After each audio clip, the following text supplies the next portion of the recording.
Hello everyone, welcome my channel. শুরু করছি নতুন একটি ভিডিও। আজকে আমি তৈরি করছি নিরামিষ স্বাদের সয়াবিনের দারুণ একটি রেসিপি। নিরামিষের দিন মনে হয় কি থেকে কি রান্না করব। যদি সয়াবিনের এইরকম একটি রেসিপি তৈরি করা যায় তাহলে বাড়ির সকলেই চেটেপুটে খাবে। সকলেই শেষ পর্যন্ত ভিডিওটি দেখো, আশা করি খুবই ভালো লাগবে। আজকে তৈরি করব সয়াবিন, নিরামিষ স্বাদের সয়াবিনের একটা রেসিপি। এখানে এক প্যাকেট সয়াবিন নিয়েছি, আর এই সয়াবিনের প্যাকেটটা কেটে নিয়ে সম্পূর্ণ সয়াবিনটাকেই একটা পাত্রর মধ্যে নিয়ে নেব। এটা কিন্তু সম্পূর্ণ ছোট দানা সয়াবিন। ছোট দানা সয়াবিনটা আমার অনেক বেশি টেস্ট লাগে, তাই আমি এক বাটি সয়াবিন নিয়ে নিয়েছি ছোট দানা। প্রথমে এই সয়াবিনগুলোকে আমি এখানে গরম জল তৈরি করে নিয়েছি, আর গরম জল দিয়ে ভিজিয়ে রেখে দেব 10 মিনিট। এইভাবে ভিজিয়ে রাখবো আর একটা ঢাকা চাপা দিয়ে ঢেকে রাখবো যাতে নরম আর সফট হয়। সয়াবিনটা নিরামিষ তৈরি করব, সেই জন্য এখানে আমি নিয়ে নিয়েছি একটা আলুকে একদম ছোট ছোট করে কেটে, আর কয়েকটা কড়াইশুঁটিকে ছাড়িয়ে নিয়েছি, আর সমস্ত জিনিসই ভালো করে ধুয়ে পরিষ্কার করে নিয়েছি। এদিকে নিয়েছি একটা ছোট সাইজের টমেটো, আর 3টে ঝাল কাঁচা লঙ্কা নিয়েছি, আর 2 ইঞ্চি মতো আদা নিয়েছি। সমস্ত জিনিসগুলোকেই ভালো করে ধুয়ে পরিষ্কার করে নেওয়া। এদিকে একটা মিক্সির বাটি নিয়েছি, আর এইগুলো মিক্সির বাটির মধ্যে দিয়ে দিলাম, দিয়ে একটা পেস্ট তৈরি করে নেব। পেস্টটাকে এদিকে তৈরি করে নিয়েছি, এটাকে এই পাশে রেখে দিলাম। এইদিকে যে সয়াবিনটাকে ভিজিয়ে রেখেছিলাম গরম জলের মধ্যে, সেই গরম জল থেকে খুব ভালো করে জলটাকে চিপে বার করে দেব। শুধুমাত্র সয়াবিনগুলোকেই নিচ্ছি, আর জলটাকে খুব ভালো করে চেপে দিচ্ছি। এইভাবেই পুরোটাকে সয়াবিন জল ঝরিয়ে নেব।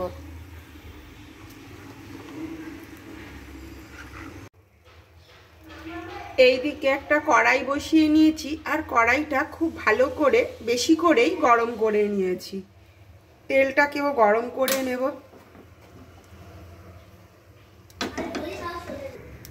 এবার এই গরম তেলের মধ্যে সয়াবিনগুলোকে পুরোটাই দিয়ে দিলাম। এর মধ্যে দিয়ে দিচ্ছি সামান্য একটু হলুদ গুঁড়ো, আর খুব সামান্য একটুখানি নুন। হলুদ আর নুন দিয়ে সয়াবিনটাকে খুব ভালো করে একটু ভেজে নেব।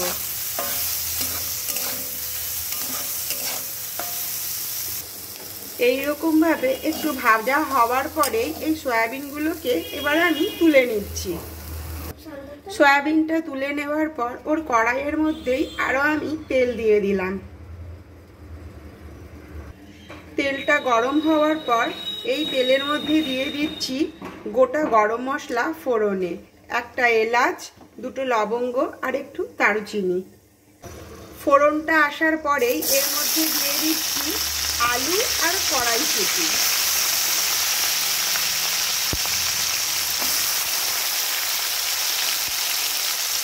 আলু আর কড়াইশুঁটিটাকে খুব ভালো করে এই তেলটার মধ্যে ভেজে নেব।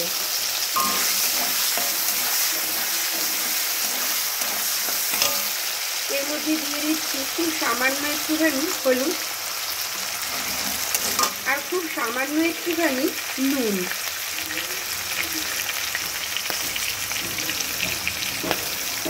এবারে খুব ভালো করে একটু ভেজে নেব।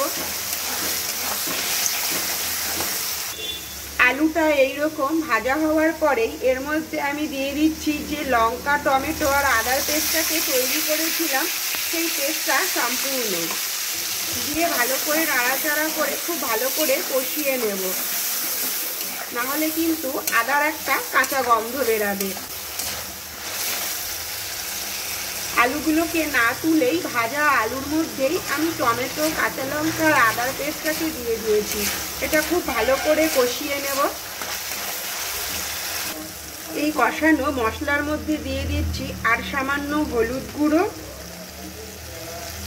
1 চামচ মতো জিরে গুঁড়ো, আর খুব সামান্য একটুখানি কাশ্মীরি লঙ্কা গুঁড়ো, কালারটা ভালো আসার জন্য। এটা খুব ভালো করে কষিয়ে নেব। এখানে আর নুন ইউজ করব না, কারণ সয়াবিনটা ভাজার সময়ও নুন দিয়েছিলাম আর আলুর মধ্যেও আগে থেকেই একটু নুন দিয়েই ভেজেছিলাম। এবার এইভাবে কষিয়ে নেব।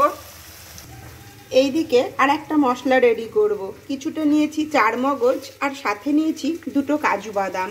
এটা মিক্সির মধ্যে দিয়ে সামান্য একটুখানি জল দিয়ে একটা পেস্ট তৈরি করে নেব। এদিকে কাজু বাদামের পেস্টটা রেডি হয়ে গেছে। এইদিকে কষানো মশলার থেকে অলরেডি কিন্তু তেল ছাড়তে শুরু করে দিয়েছে। এর মধ্যে দিয়ে দিচ্ছি 2-3 দানা মতো চিনি। একটু মিষ্টি দিলে অনেক বেশি টেস্টি হবে। এইভাবে আবার একটুখানি নাড়াচাড়া করে নিলাম। আর এই কষানো আলুর মধ্যেই দিয়ে দিচ্ছি চারমগজ আর কাজু বাদামের পেস্টটা। এই পেস্টটা দিয়েও খুব ভালো করে কষাবো। কষানো আলুর মধ্যে দিয়ে দিচ্ছি মিক্সির বাটিটা ধুয়ে খুব সামান্য একটু জল দিয়ে আবার নাড়াচাড়া করে এর সঙ্গে মিশিয়ে নেব। এবারে যে সয়াবিনটাকে ভেজে তুলে রেখেছিলাম এই আলুর মধ্যেই সেই সয়াবিনটাকে দিয়ে দিচ্ছি। এইভাবে সয়াবিন রান্না করে একবার খেয়ে দেখো, কি অপূর্ব টেস্ট। খুব ভালো করে আর একটুখানি কষিয়ে নেব। এইভাবে একবার নিরামিষ সয়াবিন রান্না করে খেয়ে দেখলে আমিষ সয়াবিনের টেস্ট পুরো ভুলে যেতে হবে। এইবার নাড়াচাড়া করে এর সঙ্গে মিশিয়ে নিয়ে এর মধ্যে দিয়ে দিচ্ছি গরম জল করে রেখেছিলাম সেই গরম জলটা। একটু খুব ভালো করে ফুটিয়ে নেব।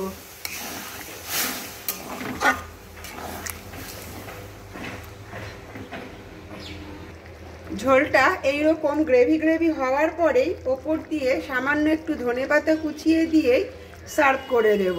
এবারে নামিয়ে নিচ্ছি।